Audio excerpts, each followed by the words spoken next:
ആദരിച്ചെന്നെയും ആദരിച്ചു. സ്വർഗീയ താരൻ ആദരിച്ചു.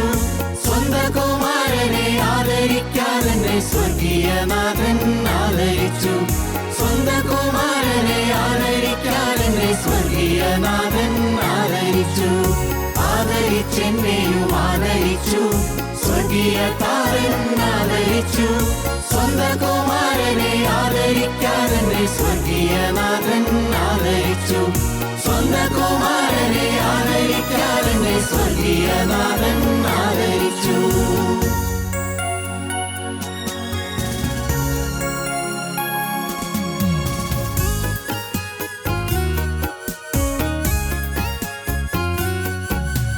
പാപത്തിൻ കന്മഷം മൂലം ദൂത സഞ്ചയം ശാപത്തിലായി.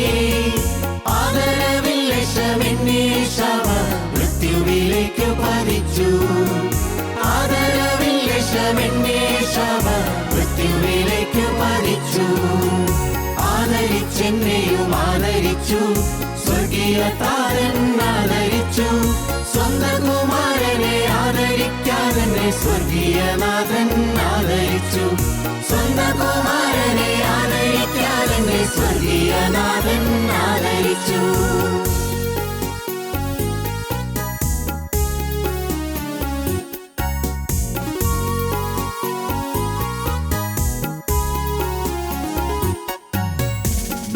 തലമുറക്കാലം ദൈവ സന്ദേശം തള്ളിയ ലോകം ഘോരപ്രളയ ജലത്തിൽ നാശ രക്തത്തിൽ തന്നെ നശിച്ചു. ഘോരപ്രളയ ജലത്തിൽ നാശ രക്തത്തിൽ തന്നെ നശിച്ചു. ആദരിച്ചെന്നെയും ആദരിച്ചു. സ്വർഗീയ താരൻ ആദരിച്ചു. സ്വന്തം കുമാരനെ ആദരിക്കാതെന്നെ സ്വർഗീയനാഥൻ ആദരിച്ചു. സ്വന്തം കുമാരനെ ആദരിക്കാതെന്നെ സ്വർഗീയനാഥൻ ആദരിച്ചു.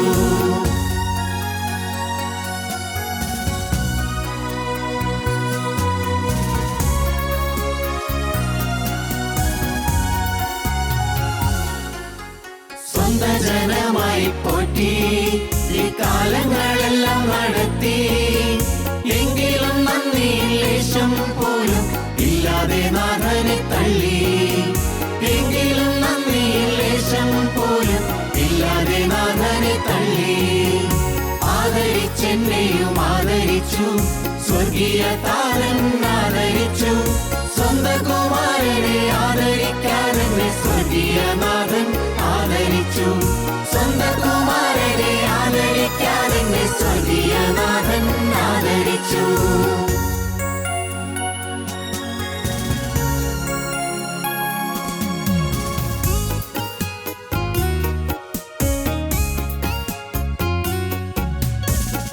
സമൂഹമൊലിവിൻ ശാഖകൾ നാഥനോടിച്ചു. കാരുണ്യക്കടലായ താതൻ തന്റെ പദവീദാസനു തന്നു. കാരുണ്യക്കടലായ താതൻ തന്റെ പദവീദാസനു തന്നു. ആദരിച്ചെന്നെയും ആദരിച്ചു. സ്വർഗീയ താതൻ ആദരിച്ചു. സ്വന്തം കുമാരനെ ആദരിക്കാതെന്നെ സ്വർഗീയനാഥൻ ആദരിച്ചു. സ്വന്തം കുമാരനെ ആദരിക്കാതെന്നെ സ്വർഗീയനാഥൻ ആദരിച്ചു.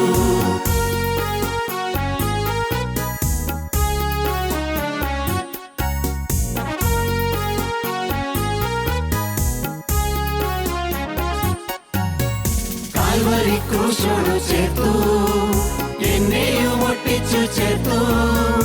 ആത്മഫലങ്ങൾ വിളയാ എന്നെന്നും പോറ്റുന്നു നാഥൻ.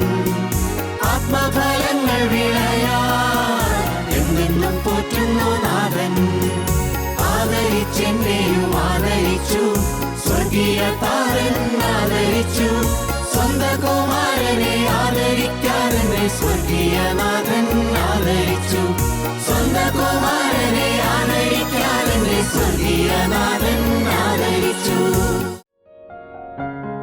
ഞങ്ങളും ക്രൂശിക്കപ്പെട്ട ക്രിസ്തുവിനെ പ്രസംഗിക്കുന്നു. ആവർത്തന പുസ്തകം 34-ാം അധ്യായം 1-ാം വാക്യം.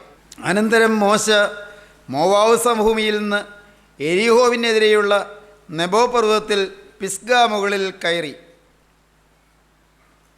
യഹോവ ദാൻ വരെ ഗിലെയാദ് ദേശമൊക്കെയും നഫ്താലി ദേശമൊക്കെയും എഫ്രൈമിൻ്റെയും മനശ്ശെയുടെയും ദേശവും പടിഞ്ഞാറേ കടൽ വരെ യഹൂദാദേശമൊക്കെയും തെക്കേ ദേശവും ഈന്ത നഗരമായ എരീഹോവിൻ്റെ താഴ്വീതി മുതൽ സോവാർ വരെയുള്ള സമഭൂമിയും അവനെ കാണിച്ചു.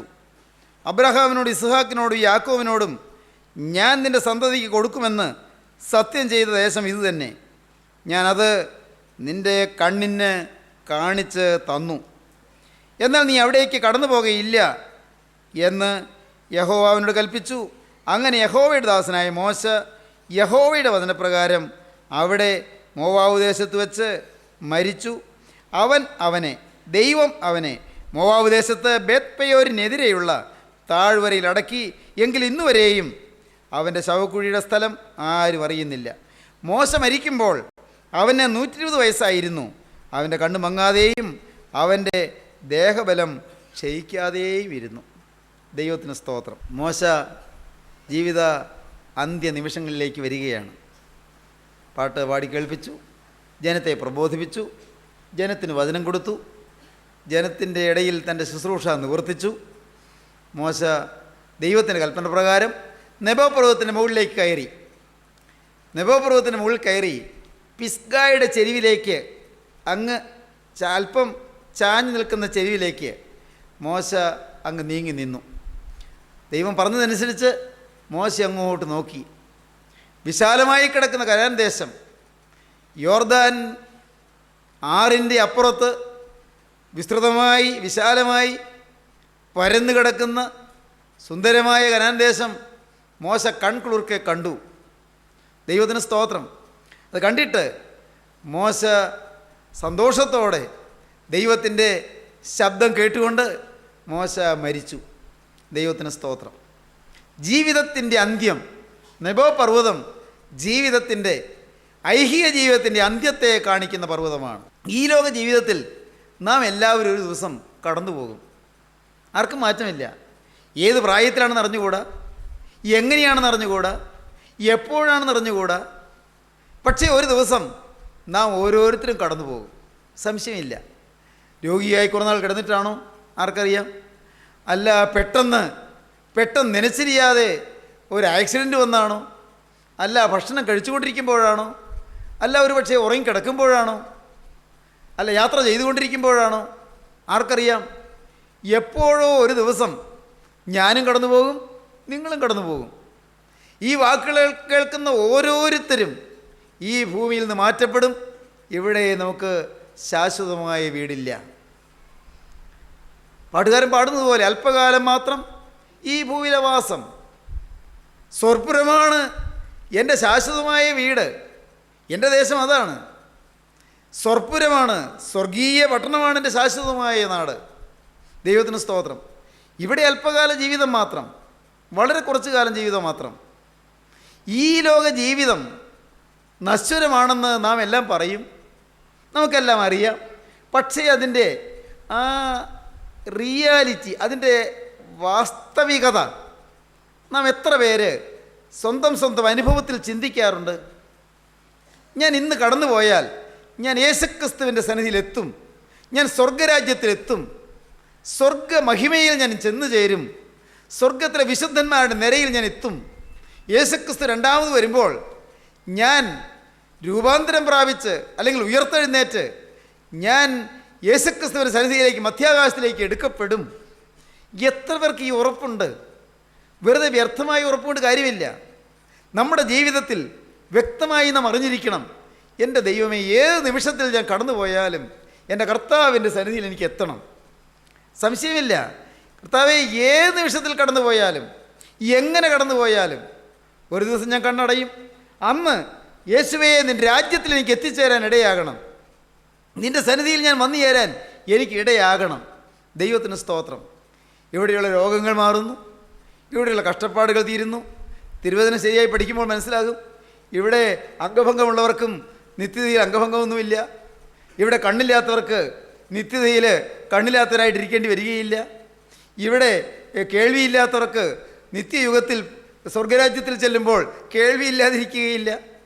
ഇവിടെ ഇവിടെ ഏതെല്ലാം തരത്തിൽ അംഗഭംഗമുണ്ടോ, ക്ഷീണമുണ്ടോ, ബലഹീനതയുണ്ടോ, പോരായ്മയുണ്ടോ, കുറവുണ്ടോ, അവിടെ അതൊന്നും ഉണ്ടായിരിക്കുകയില്ല. തികഞ്ഞവരായി ദൈവരാജ്യത്തിലെത്തും. ദൈവത്തിന് സ്തോത്രം. പൂർണ്ണതയുള്ളവരായി ദൈവരാജ്യത്തിൽ ചെല്ലും. ദൈവത്തിന് സ്തോത്രം. സഹോദരങ്ങളെ, എന്തൊരു ഭാഗ്യകരമായ അനുഭവമാണ്. ലോകത്തിലെ ചിന്തകന്മാർ, പണ്ഡിതന്മാർ, ഓരോരുത്തരും മരണത്തെക്കുറിച്ച് മുൻകൂട്ടി പലതും പറഞ്ഞിട്ടുണ്ട്. ഞാൻ ചില പ്രസിദ്ധരായ ബുദ്ധിജീവികളും സാഹിത്യകാരന്മാരും ദാർശനികന്മാരും മറ്റും പറഞ്ഞത് ഞാൻ ചിലത് ഒന്ന് കുറിച്ചു വെച്ചു. സാമുവൽ കോൾറിഡ്ജ് എന്ന് പറയുന്ന പ്രസിദ്ധനായ ഒരു ആംഗ്ലേയ കവി ഇങ്ങനെയാണ് പറഞ്ഞത്: മരണം ഒരു നിദ്രയാണല്ലോ, നീ എത്ര ശാന്തം, ധ്രുവാന്തരങ്ങളിലും മരണം എത്ര പ്രിയപ്പെട്ടവളായിട്ടാണ് മരണത്തെ കാണുന്ന കവി. അത് ഒരു നിദ്ര മാത്രം, ഒരു ഉറക്കം മാത്രം. ബെഞ്ചമിൻ ഫ്രാങ്ക്ലിൻ അദ്ദേഹം പറഞ്ഞു, മരണം ഒരു ഉറക്കം പോലെ തന്നെ നമ്മിൽ നടക്കേണ്ട ഒരു പ്രക്രിയയാണ്. ഒരു ഉറക്കം പോലെ തന്നെ പുതുക്കത്തോടെ പ്രഭാതത്തിൽ നാം എഴുന്നേറ്റ് വരും. മരണം ഒരു ഉറക്കം പോലെയുള്ളൊരു പ്രക്രിയ. അത് പുതുക്കത്തോടെ, ഒരു പുതുമയോടെ ഉറക്കം കഴിഞ്ഞ് എഴുന്നേറ്റ് വരുന്നത് പോലെ പ്രഭാതത്തിൽ നാം സ്വർഗരാജ്യത്തിൽ എഴുന്നേറ്റ് വരും. ലോർഡ് ടെനിസൺ എന്ന് പറയുന്ന ഇംഗ്ലീഷ് കവി ഇൻ മെമ്മോറിയം എന്ന് പറഞ്ഞൊരു പുസ്തകം എഴുതിയിട്ടുണ്ട്. പ്രസിദ്ധമായൊരു പുസ്തകമാണ്. അതിൽ അദ്ദേഹം പറയും, ഉറക്കവും മരണവും ഇരട്ട സഹോദരങ്ങളാണ്. ഉറക്കവും മരണവും ഇരട്ട സഹോദരങ്ങളാണ്. പ്രസിദ്ധ ആംഗ്ലേയ കവിയായ ജോർജ് എലിയറ്റ് അദ്ദേഹം പറഞ്ഞു, മരണം ഒരു നല്ല വൈദ്യനാണ്. മരണനിഴൽ താഴ്വരയിലൂടെ ദീർഘവർഷങ്ങൾ നടന്നതിൻ്റെ ക്ഷീണം അകറ്റാൻ മരണം മനുഷ്യന് ഉപകരിക്കുന്നു. മരണനിഴൽ താഴ്വരയിലൂടെ ദീർഘവർഷങ്ങൾ നടന്നതിൻ്റെ ക്ഷീണം അകറ്റാൻ മരണം മനുഷ്യന് ഉപകരിക്കുന്നു. നിങ്ങൾ സോക്രട്ടീസ് എന്നും പ്ലേറ്റോ എന്നും അരിസ്റ്റോട്ടിൽ നിന്നും ഒക്കെ കേട്ടിട്ടുണ്ടാവുമല്ലോ. പ്ലേറ്റോ തൻ്റെ ഫെയ്ഡോ എന്ന് പറയുന്ന പുസ്തകത്തിൽ പറഞ്ഞിരിക്കുകയാണ്, മരണം കാരാഗ്രഹത്തിൽ നിന്നുള്ളൊരു മോചനമാണ്, ജയിലറയിൽ നിന്നുള്ള മോചനമാണ് മരണം. ഭാരതത്തിൻ്റെ സുപ്രസിദ്ധ അപ്പോസ്തലനായ സാധു സുന്ദർ സിംഗ് പറഞ്ഞു, ഒരു രൂപത്തിലുള്ള അസ്തിത്വത്തിൽ നിന്ന്, എക്സിസ്റ്റൻസ്, മറ്റൊരു അസ്തിത്വത്തിലേക്കുള്ള മാറ്റമാണ് മരണം. ഒരു രൂപത്തിലുള്ള അസ്തിത്വം, സ്ഥിതിയിൽ നിന്ന് മറ്റൊരു അസ്തിത്വത്തിലേക്ക്, മറ്റൊരു സ്ഥിതിയിലേക്കുള്ള മാറ്റമാണ് മരണം. നാരായണ വാമന തിലക് എന്ന് പറയുന്ന ഭക്തനും പണ്ഡിതനുമായ ദൈവദാസൻ പറഞ്ഞു, അത്യാനന്ദപ്രദമായ ഒരു ഉയർന്ന അനുഭവത്തിലേക്കുള്ള ദൈവവിളിയാണ് മരണം. അത്യാനന്ദപ്രദമായ ഒരു ഉയർന്ന അനുഭവത്തിലേക്കുള്ള ദൈവത്തിൻ്റെ വിളിയാണ് മരണം. ജോൺ മിൽട്ടൺ, സുപ്രസിദ്ധ ആംഗ്ലേയ കവി, പാരഡൈസ് ലോസ്റ്റ് എഴുതിയ ജോൺ മിൽട്ടൺ പറഞ്ഞു, മരണം അനശ്വരമായ ഒരു ദന്തഗോപുരത്തിൻ്റെ സ്വർണ്ണ താക്കോലാണ്. കവിതയായിട്ടാണ് പറഞ്ഞത്. അനശ്വരമായ ഒരു ദന്തഗോപുരത്തിൻ്റെ സ്വർണ്ണ താക്കോലാണ്. ഇതൊന്നും നിങ്ങൾ ഓർക്കണമെന്നില്ല, ഞാനും ഓർത്തു വരില്ല. പക്ഷേ ഞാൻ പറയാം, നമ്മുടെ ജീവിതത്തിൽ മരണത്തോടെയെല്ലാം തീരുകയല്ല. ഒരു വിശ്വാസി, ഒരു ദൈവദാസൻ അല്ലെങ്കിൽ ദൈവദാസി, ഒരു വിശുദ്ധൻ അല്ലെങ്കിൽ ഒരു ശുദ്ധിമതി മരണത്തെ നേരിടുന്നത് പുഞ്ചിരിയോടെയായിരിക്കും. കുറേ കൂടി നല്ല ഒരു ഭാവിയിലേക്കുള്ള കടന്നുകയറ്റം, കുറേ കൂടി ഉയർന്ന നിലവാരത്തിലേക്കുള്ള ഒരു പ്രൊമോഷൻ. അതുകൊണ്ടാണ് അപ്പോസ്തലനായ പൗലോസ് പറഞ്ഞത്, വിട്ടുപിരിഞ്ഞ് ക്രിസ്തുവിനോടിരിപ്പാൻ എനിക്ക് അതിയായ കാംക്ഷയുണ്ട്. അത് അത്യുത്തമമല്ലോ. വിട്ടുപിരിഞ്ഞ്, എൻ്റെ ശരീരത്തിൽ നിന്ന് വിട്ടുപിരിഞ്ഞ് ക്രിസ്തുവിൻ്റെ അരികിലെത്താൻ എനിക്ക് കാംക്ഷയുണ്ട്. അത് അത്യുത്തമമാണ്. എന്നാൽ ശരീരത്തിലിരിക്കേണ്ടത് ആവശ്യമാണോ? ഞാനതിന് തയ്യാറാണ്. എനിക്ക് ജീവിക്കുന്നത് ക്രിസ്തുവും മരിക്കുന്നത് ലാഭവുമാകുന്നു. ജീവിക്കുന്നത് ക്രിസ്തു, മരിക്കുന്നത് ലാഭം. എൻ്റെ പ്രിയപ്പെട്ടവരെ, ഞാനെല്ലാം പറയുമ്പോൾ ഞാൻ എന്നിലേക്ക് അങ്ങ് ചുരുങ്ങുന്നുണ്ട് ചിലപ്പോൾ. കാരണം എന്താണെന്നറിയാമോ? എൻ്റെ കർത്താവ്, ഇതെല്ലാം പറയാൻ എനിക്കെന്താ യോഗ്യത? യേശുവേ, ഇതെല്ലാം ഇങ്ങനെയൊക്കെ മിണ്ടാൻ എനിക്കെന്താ യോഗ്യത? മരണത്തെ പുഞ്ചിരിയോടെ നേരിടാൻ ജീവിതത്തിൽ യേശു ക്രിസ്തു അകത്ത് നിറഞ്ഞു നിൽക്കുന്നതായി അനുഭവം പ്രാപിപ്പാൻ സാധിക്കുന്നത് ഒരു മഹാഭാഗ്യമല്ലേ? ക്രിസ്തു ഈ മനുഷ്യൻ്റെ ഈ കൊച്ചു കൂടാരത്തിൽ, ഈ കൊച്ചു ശരീരത്തിൽ തിങ്ങി നിൽക്കുന്നത് അനുഭവിക്കുക. ഈ മനുഷ്യൻ്റെ ഉള്ളിൽ ക്രിസ്തുവിൻ്റെ ആത്മാവ് തുടിച്ചുകൊണ്ടിരിക്കുക. ആത്മാവ് തുടിക്കുക. എന്താണത്? പരിശുദ്ധാത്മാവിൻ്റെ ദിവ്യ ദീപ്തി ഈ ഹൃദയത്തിൽ പ്രസരിച്ചു കൊണ്ടിരിക്കുക. സ്തോത്രം. ദൈവത്തിൻ്റെ പരിശുദ്ധാത്മാവിൻ്റെ തേജോമയ കാന്തി പ്രസരത്തിൽ നമ്മുടെ ആളത്വം ജാജ്വല്യമാനമായി പ്രകാശിച്ചുകൊണ്ടിരിക്കുക. ദൈവത്തിന് സ്തോത്രം. സഹോദരങ്ങളെ, അതെന്തൊരു പദവിയാണത്! ഇത് അനുഭവിക്കുമ്പോൾ എല്ലാം മായയാണ് തോന്നും. ദൈവത്തിന് സ്തോത്രം. എല്ലാം മായയാണ് തോന്നും.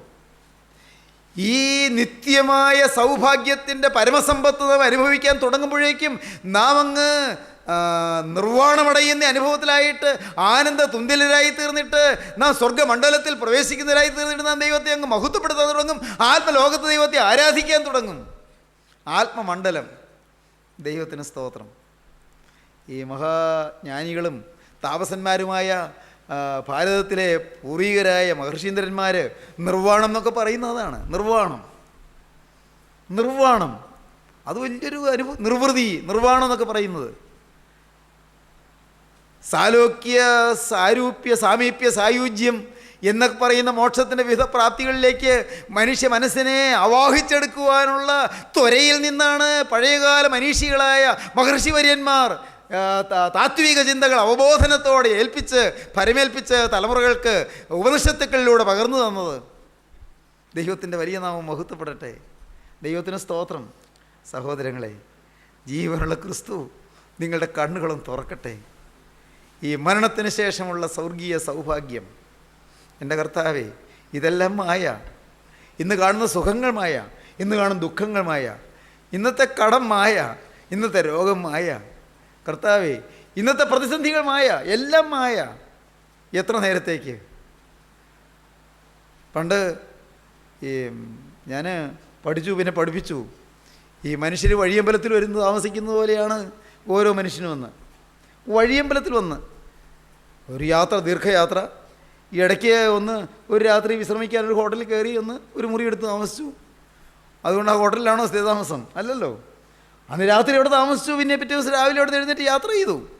ഒരു ദീർഘയാത്രയിൽ ഇടയ്ക്കും തങ്ങാൻ ഈ വഴിയമ്പലത്തിൽ കയറി പാർത്തു. ദൈവത്തിന് സ്തോത്രം. പാന്തർ വഴിയമ്പലം തന്നിൽ, കവിയങ് പണ്ട് പാടിയതാണ്. പാന്തർ വഴിയമ്പലം തന്നിൽ, വഴിയമ്പലത്തിൽ പാർക്കുന്നത് പോലെ.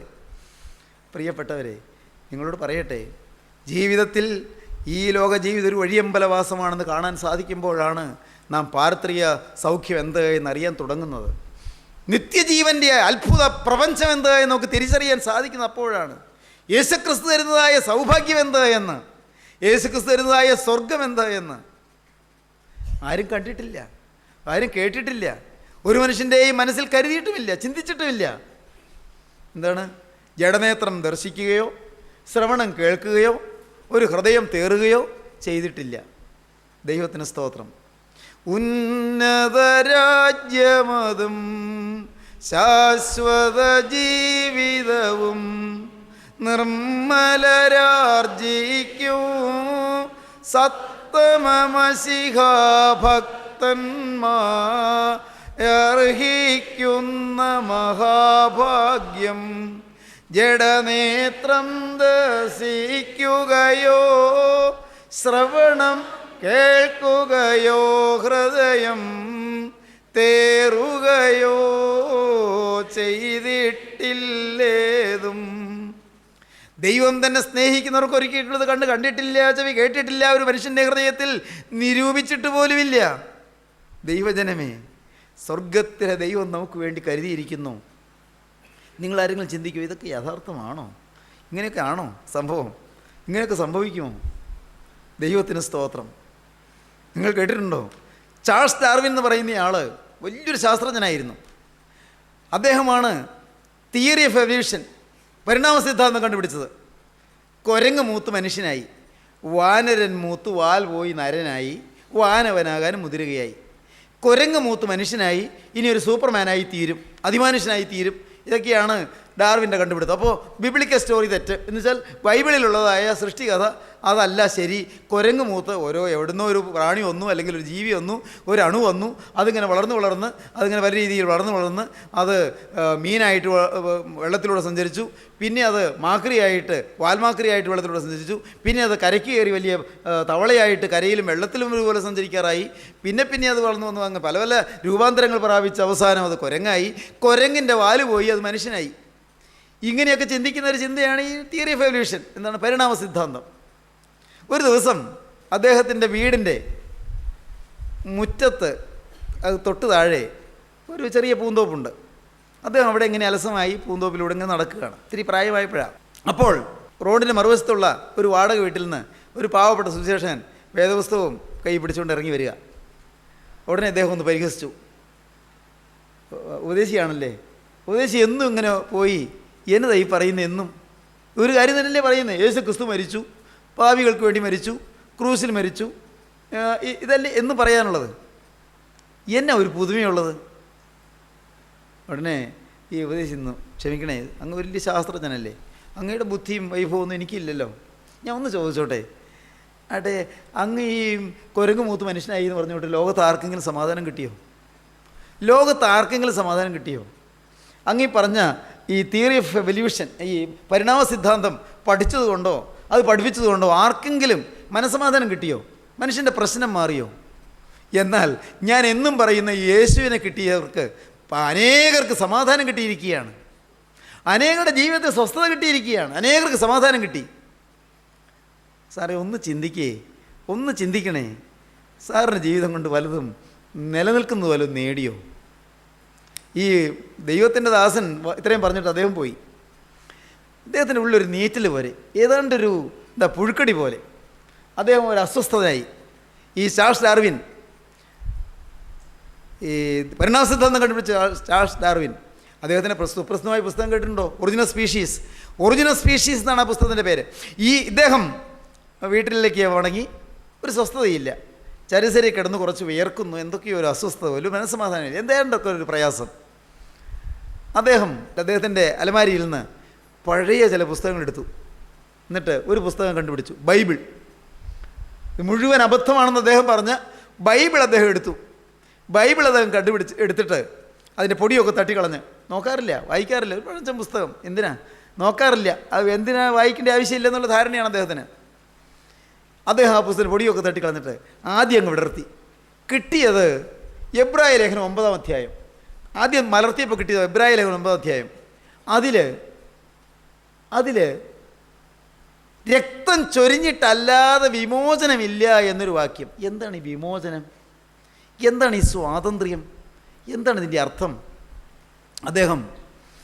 അദ്ദേഹത്തിൻ്റെ പരിചയത്തിൽ വളരെ പ്രസിദ്ധിയായ ഒരു സുവിശേഷകയുണ്ട്, ലേഡി ഹോപ്പിനെ ഒന്ന് വിളിച്ചു വരുത്തി.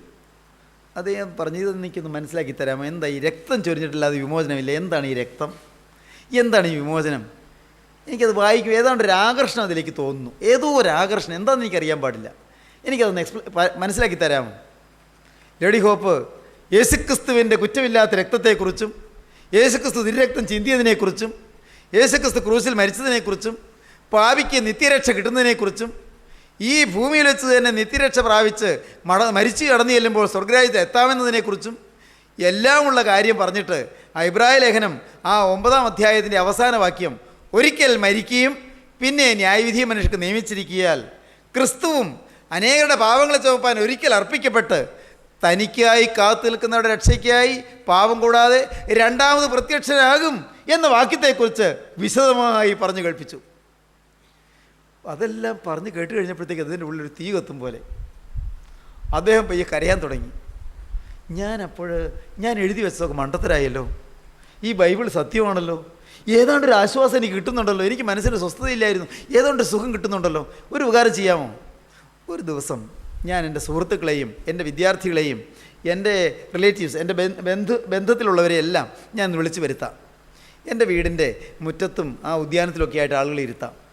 ഈ രക്തത്താലുള്ള വീണ്ടെടുപ്പ്, redemption through the shed blood of Christ എന്നുള്ള വിഷയത്തെക്കുറിച്ച് ഒരു ക്ലാസ് എടുക്കാമോ? തീർച്ചയായിട്ടും. ലേഡി ഹോപ്പ് വന്ന് ഒന്ന് ക്ലാസ് എടുത്തു. ലേഡി ഹോപ്പ് അനേകര് അന്ന് മാനസാന്തരപ്പെടാൻ ഇടയാകത്തക്കവണ്ണം ദൈവത്തിൻ്റെ പരിശുദ്ധാത്മാവ് ആ സ്ത്രീയിൽ കൂടി പ്രവർത്തിച്ചു. മാത്രമല്ല ആ പ്രസംഗത്തിൽ കൂടി അനേകര് ദൈവപക്ഷത്തേക്ക് വരുന്നതിന് കാരണമായി.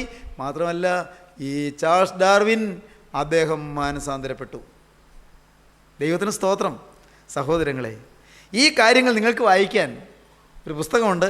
ഇംഗ്ലീഷിൽ ക്രിയേഷൻ ഓർ എവല്യൂഷൻ എന്ന് പറയുന്ന, സൃഷ്ടിയോ പരിണാമമോ, ക്രിയേഷൻ ഓർ എവല്യൂഷൻ എന്ന് പറയുന്ന പുസ്തകം ഡോക്ടർ ഈനോക്ക് എഴുതിയ പുസ്തകത്തിൽ നിങ്ങൾക്ക് ഈ കാര്യങ്ങൾ വായിക്കാം. അത് മലയാളത്തിലുണ്ടത്. സൃഷ്ടിയോ പരിണാമമോ എന്ന പേരിൽ നമുക്ക് മലയാളത്തിൽ വായിക്കാൻ കിട്ടുന്നൊരു പുസ്തകമാണ്. അതിൻ്റെ തർജ്ജമ മലയാളത്തിലുണ്ട്, സൃഷ്ടിയോ പരിണാമമോ. സ്നേഹിതരെ, ഞാൻ പറഞ്ഞത് പലതും നാം കേൾക്കുമ്പോൾ ഇതൊന്നും ശരിയല്ലെന്ന് തോന്നും. പക്ഷേ സത്യം സഹോദരങ്ങളെ, ഒരു ദിവസം മരണമുണ്ട്, മരണശേഷം ഒരു നിത്യതയുണ്ട്. നിത്യതയിൽ ഒന്നുകിൽ നരകം അല്ലെങ്കിൽ സ്വർഗം. നരകത്തിൽ പോകരുത്, സ്വർഗത്തിലെത്തണം, സംശയമില്ല. പക്ഷേ അതിന് സ്വർഗത്തിൽ നിന്ന് ഈ ഭൂമിയിലേക്ക് ജീവനുള്ള ദൈവം തന്നെ ഇറങ്ങി വന്നു. നമുക്ക് വേണ്ടി പാപിയായ മനുഷ്യൻ്റെ പാവം ഏറ്റെടുത്തുകൊണ്ട് ക്രൂസിൽ മരിച്ചു. അവൻ്റെ തിരുരക്തത്താൽ ഏതൊരു പാപിക്കും മോചനമുണ്ട്, ഏതൊരു പാപിക്കും നിത്യ രക്ഷയുണ്ട്, ഏതൊരു പാപിക്കും സ്വർഗത്തിൽ പ്രവേശനമുണ്ട്. ആ പ്രവേശനം കിട്ടാൻ ആരും സഭ മാറണമെന്നില്ല, സമുദായം മാറണമെന്നില്ല. പ്രിയപ്പെട്ടവരെ, ആ അനുഭവം കിട്ടാൻ ഓരോരുത്തരുടെ ഹൃദയം മാറണം, സ്വഭാവം മാറും, ശീലം മാറും, പ്രകൃതം മാറും, മനോഭാവം മാറും, ആക്ഷൻസ് മാറും, റിയാക്ഷൻസ് മാറും, ആറ്റിറ്റ്യൂഡ് മാറും. ദൈവമക്കളെ, യേശുക്രിസ്തു ഹൃദയത്തിലേക്ക് കടന്നു വരും. അവൻ നമ്മുടെ ജീവിതത്തിന് ചുക്കാൻ ഏറ്റെടുക്കും. അവൻ നമ്മുടെ ഭരണഭാരം ഏറ്റെടുക്കും. അവൻ നമ്മെ നയിക്കും, അവൻ നമ്മെ നടത്തും. എപ്പോൾ മരിച്ചാലും ദൈവരാജ്യത്തിൽ എത്തുവാനുള്ള അത്ഭുതകരമായ ശക്തിയും ധന്യതയും നമ്മിലേക്ക് പകരും. നാം ദൈവത്തിൻ്റെ മക്കളായിത്തീരും. അനുഗ്രഹീതമായ കുടുംബജീവിതം നയിക്കാൻ തുടങ്ങും. നാം മൂലം അനേകർക്ക് അനുഗ്രഹം ലഭിക്കും. നാം മൂലം തലമുറകൾ അനുഗ്രഹിക്കപ്പെടും. മക്കളും മക്കളുടെ മക്കൾ അനുഗ്രഹിക്കപ്പെടും. ശാപത്തിലും ദോഷത്തിലും കിടക്കും തലമുറകൾ ദൈവപക്ഷത്തേക്ക് തിരിയും. യേശുവിൻ്റെ രാജ്യം ഈ ഭൂമിയിലേക്ക് വരും. അങ്ങനെ ദൈവരാജ്യം ഈ ഭൂമിയിൽ വന്ന് ദൈവനാമം മഹത്വപ്പെടും. നമുക്ക് പ്രാർത്ഥിക്കാം. സ്നേഹവാനേ, കാരുണ്യവാനായ ഞങ്ങളുടെ സ്വർഗീയ പിതാവേ, ഈ മനോഹരമായ സമയത്തിനായി നന്ദിയോടെ അവിടുന്ന് അടിയങ്ങളുടെ മധ്യത്തിലുള്ളതിനായി ഞങ്ങളിതിനെ സ്തുതിക്കുന്നു. അവിടുന്ന് ഞങ്ങളോട് സംസാരിക്കുന്നതിനായി ഞങ്ങളിതിനെ സ്തുതിക്കുന്നു. അവിടുത്തെ കൃപയുടെ വചനം ഞങ്ങളുടെ മേൽ തൂകുന്നതിനായി ഞങ്ങളിതിനെ സ്തുതിക്കുന്നു. അപ്പോൾ ഈ വചനം കേട്ട് എല്ലാവരെയും അനുഗ്രഹിക്കണമേ. തീരുമാനമെടുത്തവരുടെ മേൽ അവിടുത്തെ കരം വെക്കണമേ. കർത്താവേ, രോഗികളെ സൗഖ്യമാക്കണമേ. മനോഭീതിയിലിരിക്കുന്നവരെ ആശ്വസിപ്പിക്കണമേ. മനസ്സ് കലങ്ങിയിരിക്കുന്നവർക്ക് സമാധാനം കൊടുക്കണമേ. മനസ്സ് ഉരുകി തിളച്ചു വലഞ്ഞ് വിഷമിച്ച് വന്നിരിക്കുന്നവർക്ക് ഒരു ആശ്വാസം കൊടുക്കണമേ. കർത്താവേ, വിവിധ ശാപങ്ങളിലും ദോഷങ്ങളിലും പെട്ട് ഉള്ളുന്നവരെ ഇപ്പോൾ കരുണയുള്ള കർത്താവേ, നിന്റെ തൃക്കരവും തൊടണമേ. ആശ്വാസം പകരണമേ, ശാന്തി ഏകണമേ, കുടുംബ സമാധാനം നൽകണമേ. പിണങ്ങിയിരിക്കുന്നവരെ ഇണക്കണമേ, അകന്നുപോയവരെ അടുപ്പിക്കണമേ, ഭിന്നിച്ചു പോയവരെ ഒന്നിപ്പിക്കണമേ. എല്ലാ നന്മകളാലും നിറയ്ക്കണമേ. അവിടുത്തെ രണ്ടാമത്തെ വരവിന് വേണ്ടി എല്ലാവരെയും ഒരുക്കണമേ. മഹത്വ ഒരു രക്ഷകൻ മാത്രം എടുക്കണമേ. യേശു ക്രിസ്തുവിൻ്റെ ജയകരമായ നാമത്തിൽ തന്നെ